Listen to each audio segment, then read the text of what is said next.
back, boxing fans. See, this is when a channel continues to expose themselves as racist and just haters. What they consistently complain about, they consistently do.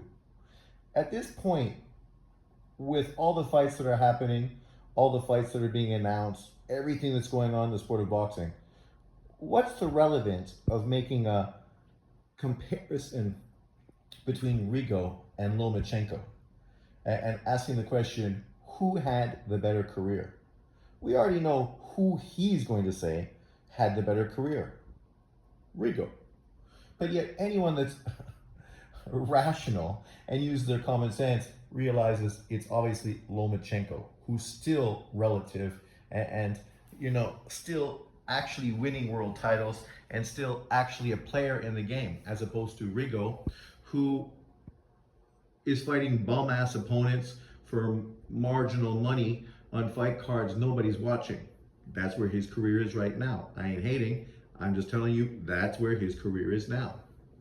You look at the guys he's lost to compared to the guys he's lost to, and it's not comparable, literally.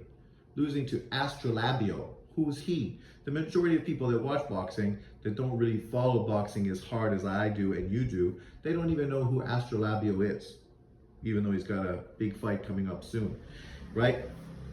The reality is the only reason this video is made is once again to hate on the non-black fighter in Lomachenko. Lomachenko, who like Rigo, was a two-time gold medal winner. Like Rigo, came into the pro career older, right? And needed to be fast-tracked. And the both of them won their world titles very early. Bob Arum and Top Rank pushed them to win world title fights early, just like they did Robson Ramirez, just like they did Shakur Stevenson, Oscar De La Hoya, and many others, right? So, when people talk about how Lomachenko is being treated better because of his skin color, it's bullshit. Because literally Top Rank always fast tracks their Olympic athletes and tries to put them into positions to win world titles as early as possible so they become more marketable. This is what happens, right?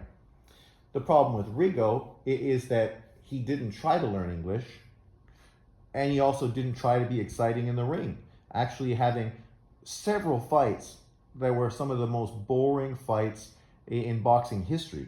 And I ain't saying that to be a hater. I'm saying that because that's completely factual and true.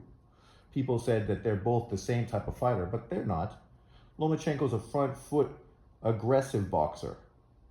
Rigo is a back foot defensive boxer.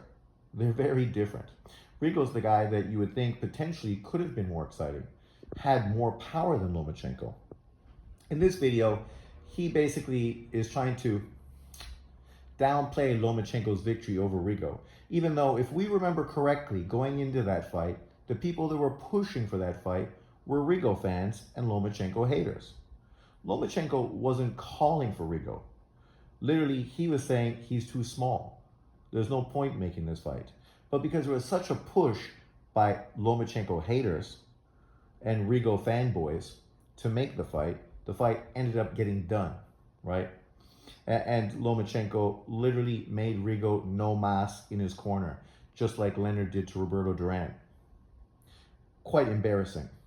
And of course, then Lomachenko didn't get any credit for beating the smaller fighter. But yet these are the same people that wanted to give Errol Spence full credit for beating Mikey Garcia, a fight that went the distance, right? And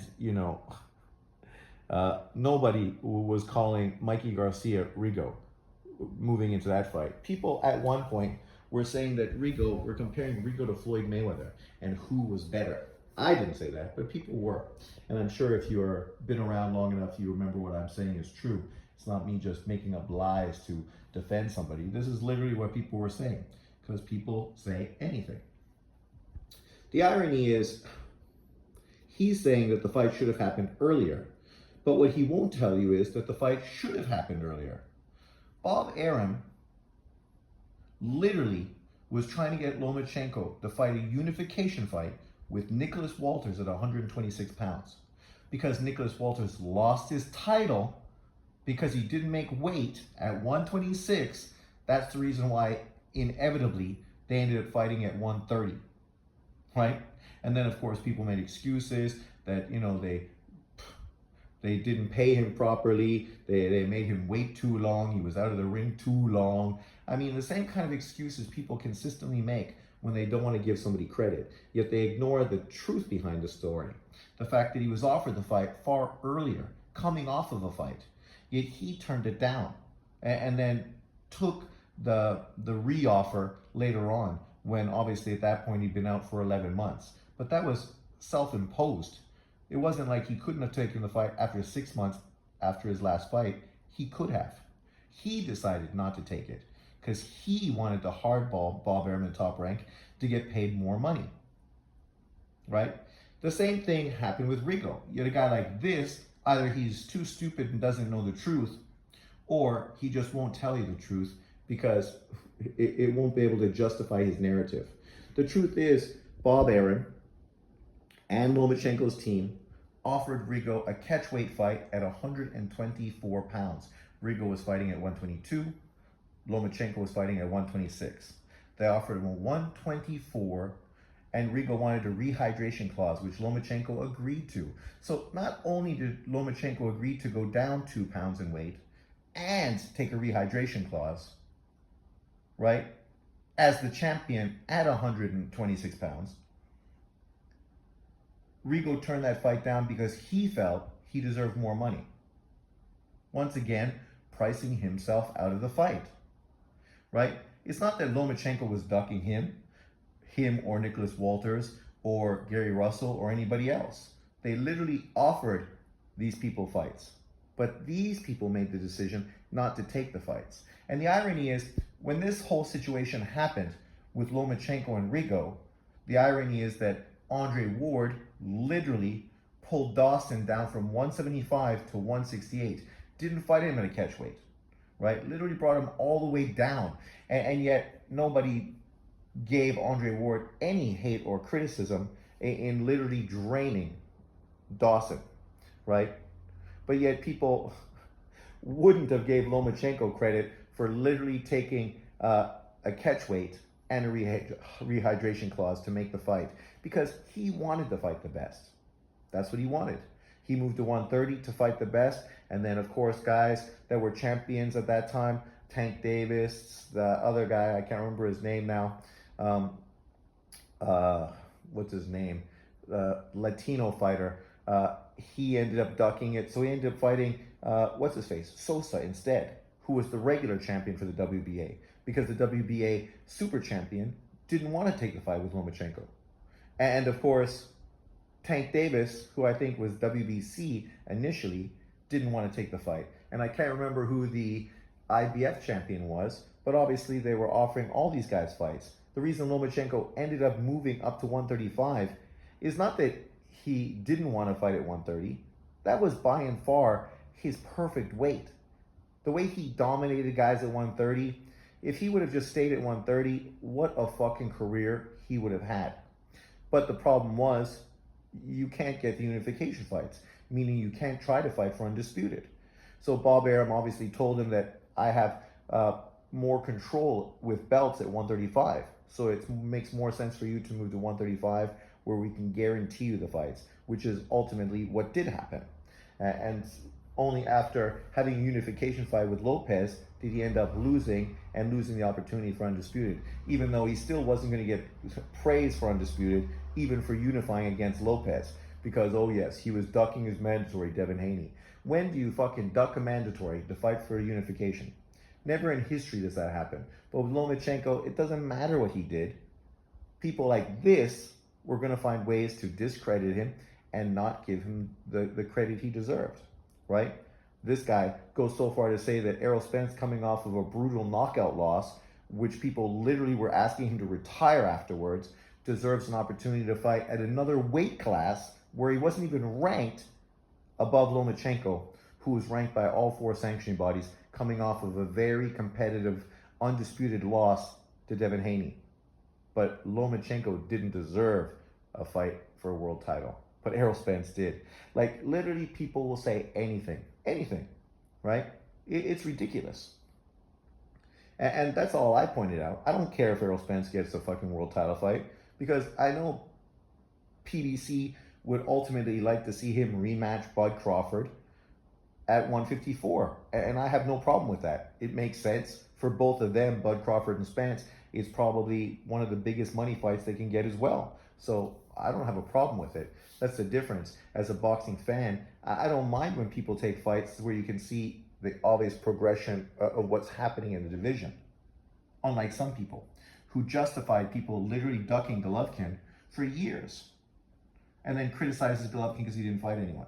Yet literally you had multiple videos justifying Martinez, Cotto, Canelo, Peter Quillen, fucking Danny Jacobs, and other people to literally duck Golovkin, right? You never can justify a dude who literally made videos defending guys ducking and then years later comes back and say, oh, you didn't fight anyone. Like, literally what I say is true. People like this will say anything. Think about this. Deontay Wilder is fighting this weekend in obviously what is a big potential fight in his career.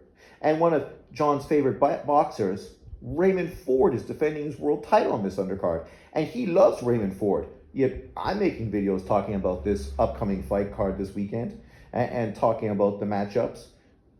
But he loves Deontay Wilder. He loves Raymond Ford. Yet he's talking about Lomachenko and Rigo and who had a better boxing career. Lomachenko, the 3-weight world champion, 2-time lightweight champion, 3-belt unified champion, compared to Rigo, who was a 1-weight world champion and did unify at that weight, 122, and then unjustifiably was stripped by, I think, the WBA. You know, sanctioning bodies again, as I say, the fucking cancer of boxing, right? And blatantly was ducked by Frampton, Leo Santa Cruz, all guys that were managed and promoted by the PBC. Yet, you know, guys didn't put pressure on the PBC to give Rigo these big fights that he needed. Of course not. They complained about racism and the fact he wasn't getting fights, yet they didn't put any pressure on Al Haymon for blatantly telling fucking Leo Santa Cruz to duck him, right? Literally. Because this is the kind of fallacy guys like this love to push. They love to say things that aren't based on reality, things that aren't based on truth. Everything I just said in this video is documented. You can literally go back, see videos, see newspaper clippings, and see things that document everything that I've stated. It's all fact. It's not speculation. It's not opinion. It's not me making things up and pulling it out of my ass to try to fanboy for one fighter over another. Of course it isn't. The best thing you can say about Rigo is he beat Donaire, who was prime. Okay. And Nicholas Walters also beat Donaire, who was prime. Stopped him, something Rigo couldn't do. Rigo got dropped by that Donaire. Nicholas Walters just walked over Donaire, destroyed him. And this was the same Nicholas Walters that Lomachenko fucking embarrassed and made quit. And then this is the same Rigo who Lomachenko literally embarrassed and made quit. Right? This was the guy who became a 3-weight world champion in less than 13 professional fights. Yes, I understood that Rigo, unfortunately for him, some opportunities didn't happen for him. A lot of that was based on the PBC and Al Haymon, who literally had Abner Mares, Frampton, and Leo Santa Cruz duck him to fight each other. For the PBC, it's understandable. You control these 3 fighters. It makes more sense to have them fight one another than to fight a top-ranked fighter who probably is going to beat the crap out of them and then really make them far less profitable for your production company, right? And that's exactly what happened. So you understand why Al Haymon and the PBC didn't want anything to do with Rigo, right? Yet people literally shit on Bob Arum Top Rank and said that they were protecting Donaire and then they were protecting Lomachenko. Yet they don't really say anything about Al Haymon and the PBC and the fighters they were protecting.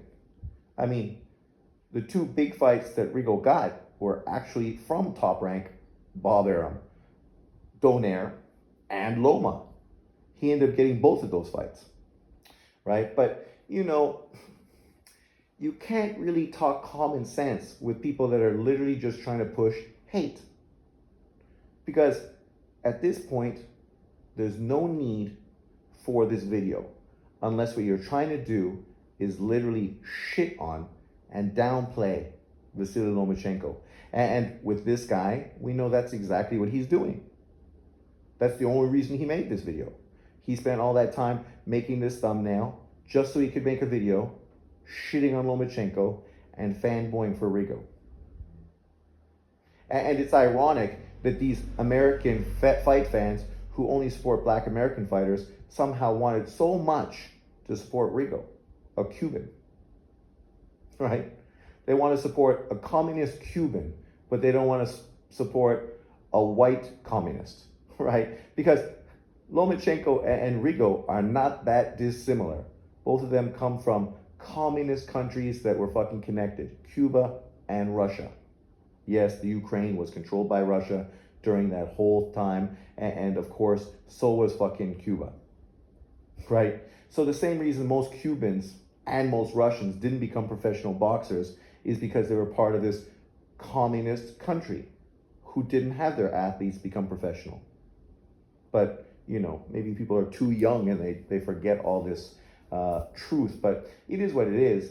I'm not hating on Rigo. I think Rigo was done dirty by the PBC. Unfortunately, that's the situation he was dealt. He didn't get quite a few fights he should have got.